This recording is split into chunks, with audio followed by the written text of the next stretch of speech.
ni babandi bari muri ya ignorance, abo ni babandi bari muri ya critique, abo ni babandi bari muri ya komba. Ariko nagomba ndakubwire komerezaho nawe 4ème, iyo 4ème yo gukomera amashi yo kugufelicita izoza. Byo nizosanga wamaze gushika ku ntsinzi yawe, hari umuntu batanguye kukwigana imyambaro, batanguye kwigana ivyo uvuga, ariko muri ya ignorance, muri ya critique, muri ya komba. Nagomba ndakubwire rero komera. Kimbari ukire mwizo etape z'inyuma ndakubwiye.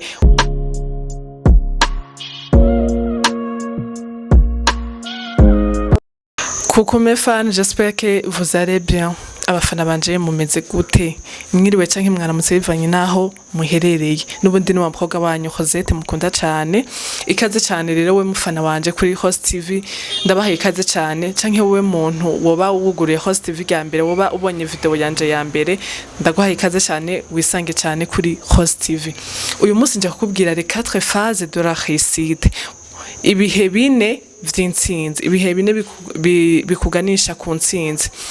Rero reka ndakubwire unyizere umwanya wawe guhera ku cambere gushaka ku cakane, ni ibintu biza kugufasha na etape uko bigenda, uko uhera ku cambere gushaka ku cakane, ni ibintu biza kukubaka cyane. Fais-moi confiance rero. La première c'est quoi?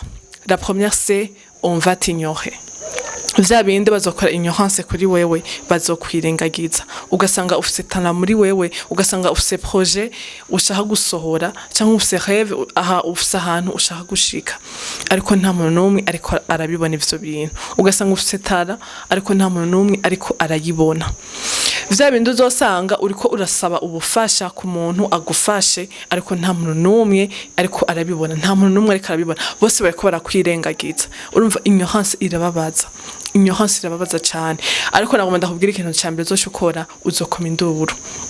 Uzokoma induru nyinshi gose kuburyo uvuga ati bategezwa kumenya. Uzokoma induru ati mutegerezwa kumenya. Uzokora ibikorwa byinshi gose kuburyo bazotegezwa kumenya. Ignorance irababaje cyane.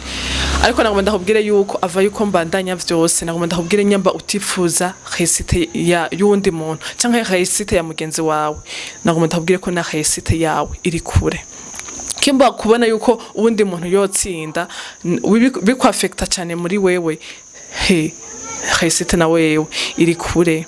Ugasanga uri kuraba ino video nta reaction nimwe uragira, nta na subscribe uragira, nta na j'aime uragira, nta na reaction nimwe. Kumva yuko ugize subscribe kandi nta kintu na kimwe gukora subscribe biza kugusaba, nta na kimwe nukugira subscribe hama ukagira j'aime. Kumva yuko bikwaffecta cyane, kumva yuko ubundi muntu yoshobora gutera imbere, ugasanga uri kuraba ino video nta na subscribe uragira, nta na j'aime. Nagomba ndakubwire yuko nawe réussite yiwawe iri kure cyane. Reka ndakwizere rero yuko wagize subscribe, ndakwizeye cyane.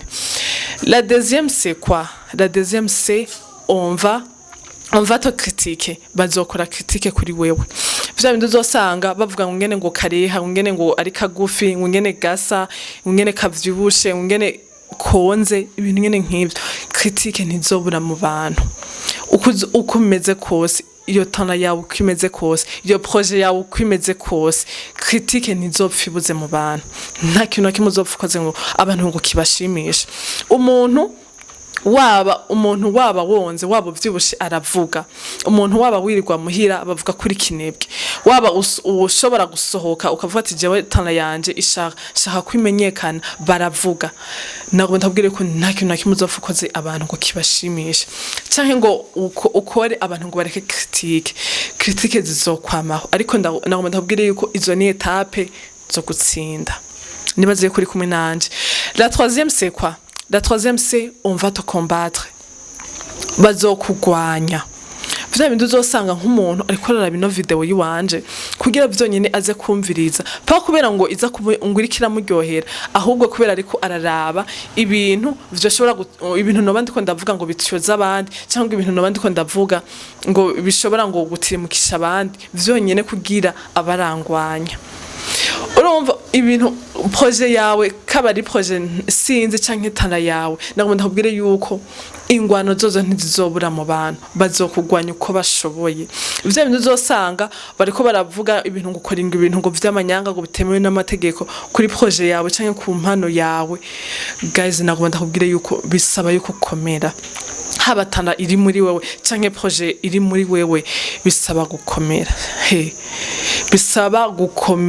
bisaba gukomera cyane ndakwingize rero izo etape ntizizokugereze gutirimuza ariko nagomba ndabwira abo bose mwumva batsinze bashobora gushika kuri rêve zabo baraciye mu izo etape uko maze kuzikubwira zimaze kuba zitatu bose baraziciyemo rero na wewe nagomba ndabwira ntiwihebure ntiwiganye kandi ntuhagarike kuko niyo wahagarika byose bizoba bibaye mfa gusa uzoba wakoreye ubusa nta kintu kimwe uzoba warakoreye uzoba wakoreye ubusa rero niyo mpamvu iyo ignorance izo critique izo ngwano bariko baragukorako nagomba ndabwire bandanya komerezaho.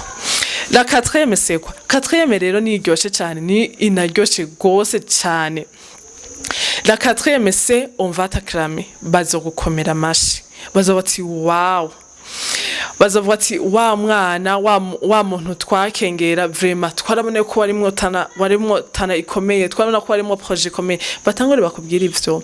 Quatrième iraryoshe cyane gose bazovuga ati twarakubonamwo umuntu akomeye twarakubonamwo ukuri umuntu twabona ko ufise kazoza keza ibiki nibiki ariko abo ni babandi bari muri ya ignorance abo ni babandi bari muri ya critique abo ni babandi bari muri ya komba ariko nagomba ndakubwire komerezaho nawe quatrième yo gukomera amashi yo kugufelicita izoza byo nizosanga wamaze gushika ku ntsinzi yawe hari umuntu batanguye kukwigana inyambaro batanguye kukwigana ivyo uvuga ariko muri ya ignorance muri ya critique muri ya komba nagomba ndakubwire rero komera kimbari ukiri mwizo etape z'inyuma ndakubwiye komera kubera nawo musi wawe uzogera kandi niyo wagera uzovuga ati sinaruhiye ubusa rero niyo mpamvu rero ivyo vyose niyo vyashika ukacutirimuka ukacuhagarara uzobokoreye ubusa sindakubesha uzoba wakoreye ubusa rero niyo mpamvu nyamufise projet nyamufise